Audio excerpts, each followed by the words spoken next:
Hello everyone, welcome back to our channel. This is the place where we make English easy and we make it fun. I am your host, Leo. Hi, Leo, and hello to all our listeners. I am Anna. I am so happy to be here today. I am feeling great. That is good to hear, Anna, because today we have a very controversial topic. We are going to talk about something scary. Scary? Are we talking about ghosts or spiders? No, Anna, something much scarier than spiders. We are talking about grammar rules. Oh no! Run away! Grammar rules are the monsters of English. Yes.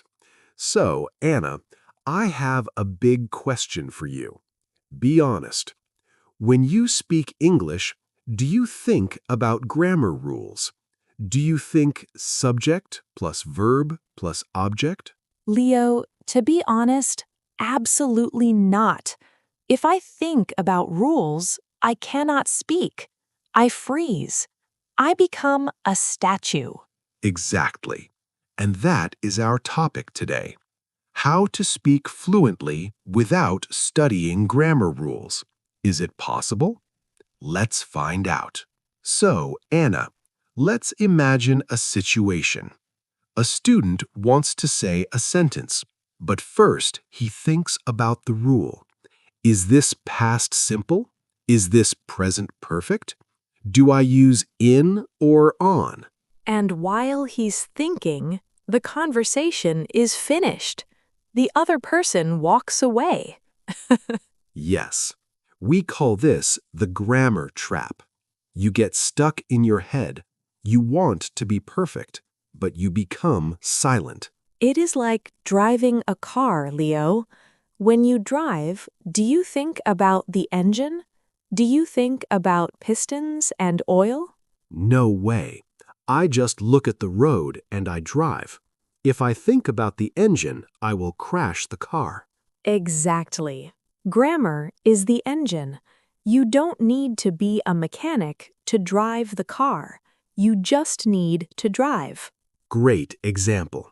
So stop being a mechanic, just be a driver.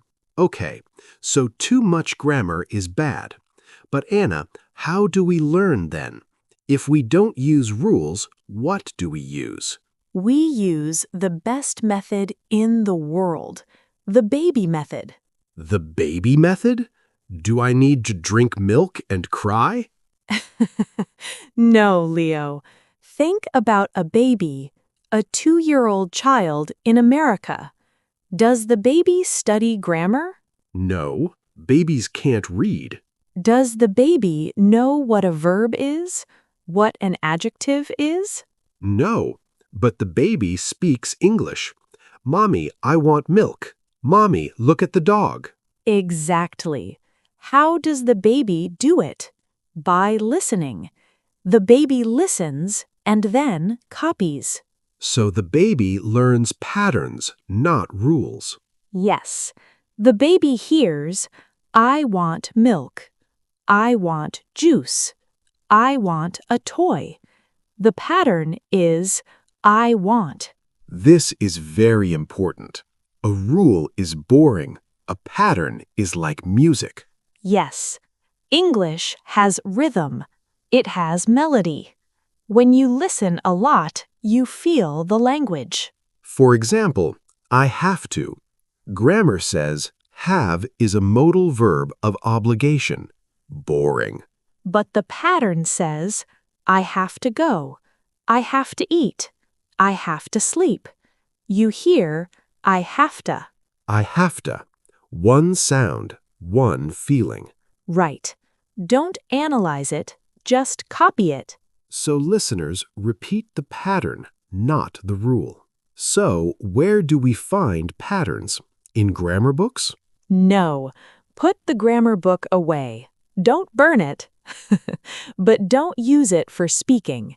You find patterns in real English. This is called input. Input is what goes into your brain. Listening, reading. Podcasts, movies, songs. If you don't listen, you can't speak. If your brain is empty, nothing comes out. Listen more. Your brain will learn grammar by itself. Many students are afraid of mistakes. Yes, fear is the biggest problem, but native speakers make mistakes too. Really? All the time. We say, "There's two people," and nobody cares.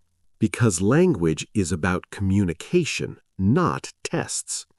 If you say, "Yesterday I go to the store," is it perfect grammar? No. But do I understand? Yes. So you win. Better bad English than no English. Let's talk about chunks.